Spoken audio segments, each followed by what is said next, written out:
근데 이 상충 관계에 있어서 어떤 것이 사실 더 큰 문제였냐면 당시에 뭐 중앙은행에 있는 사람들, FRB에 있는 사람들의 대다수의 거시경제학자들이 사실 이 관계가 장기에도 성립하는 매우 안정적인 관계라고 믿었었어요.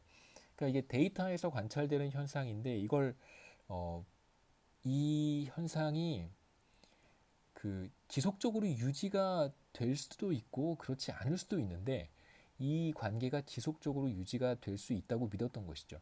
그러니까 다시 말하면 우리가 이 점을 선택하게 되면 그러니까 높은 인플레이션을 우리가 감수하더라도 실업률을 매우 낮출 수 있다면 그러면 이 점을 선택하고 싶잖아요. 그러니까 이 점을 선택하면 계속해서 거시경제가 이 상태에 머무를 것이라고 사실 믿었던 거예요. 또는 이 점을 선택할 수도 있겠죠. 물가 상승률을 매우 낮은 수준에서 선택을 한다면 비록 높은 실업률을 감수를 하긴 해야겠지만 매우 낮은 실업률을 또 달성할 수도 있는 거니까요. 그런데 이제 당시에 정부와 이제 중앙은행 관계자들은 어떤 점을 선택한 거냐면 사실 이 점을 선택한 거예요. 자, 높은 실업률, 죄송합니다. 높은 인플레이션 레이트 우리가 감수할 수 있으니까 가능한 실업률을 가능한 낮출 수 있는 데까지 한번 낮춰보자. 그럼 이제 이 점이 계속해서 유지가 될 거라고 믿었던 것이죠. 이게 바로 이제 중앙은행의 실수입니다. 사실 거시경제학에 나타난 커다란 변화도 이 바로 필립스 커브에서 시작이 된 거고요. 이 필립스 커브가 뭐 장기에도 안정적으로 유지가 될 것이라고 믿었던 데서 또 문제가 발생한 것이기도 하죠.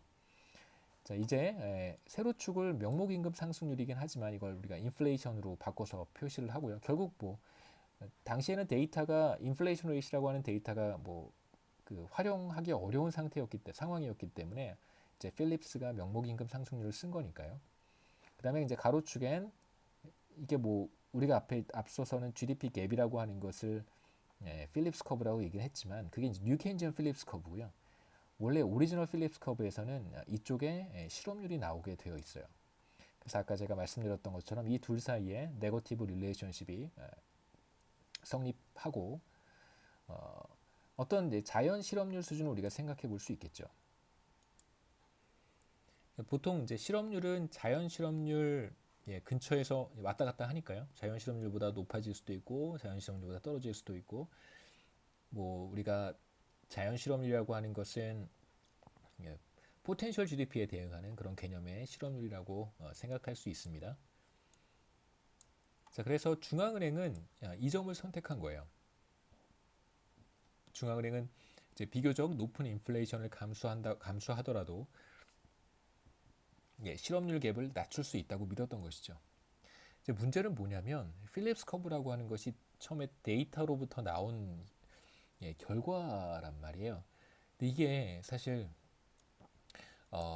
이게 무슨 뭐 이론적인 백그라운드가 있는 것도 아니고 이게 이 점이 쉽게 말씀드리면 이런 겁니다.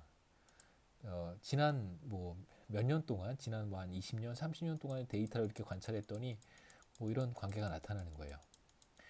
이런 관계가 나타난다고 해서 이게 네거티브 릴레이션십이 나타나는 것은 맞지만 이 관계가 계속해서 안정적으로 유지될 것이라고 믿는 것은 사실 문제가 심각한 것이죠. 지금은 거시경제학자들이 이런 식으로 접근하지는 않지만 과거에는 그 60년대만 해도 이러한 믿음을 가지고 있었어요. 그래서 이 점을 선택하게 되면 그냥 이 점에 머물러 있을 수 있다.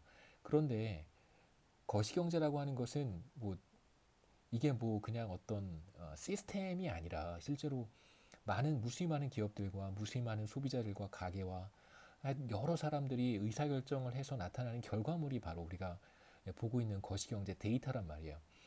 그건 뭐 정부가 이렇게 개입을 해서 뭐 조금 바꾸면 바뀔 수도 있겠지만 각자 자신이 최선의 의사결정을 해서 나온 결과물들의 집계이기 때문에 이 결과는 어떻게 달라질지 알 수 없습니다.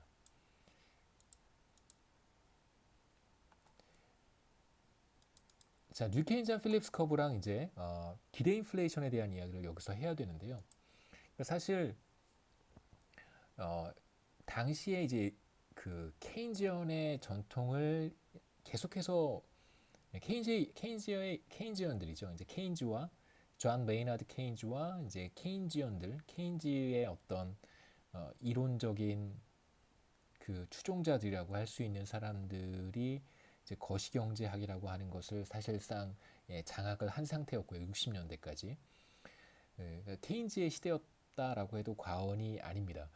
중앙은행도 사실상 이제 케인지언 방식의 이제 정책을 계속해서 수행을 하고 있었고요. 이제 필립스 커브 관계도 사실상 이제 케인지언들이 그렇게 해석을 한 거예요. 필립스 커브 상의 한 점을 선택하게 되면 우리는 영원히 그 점에 안착할 수 있다고 이제 믿었던 것이죠. 뉴 케인지언 필립스 커브는 1990년대에 들어서서 나온 개념이고요.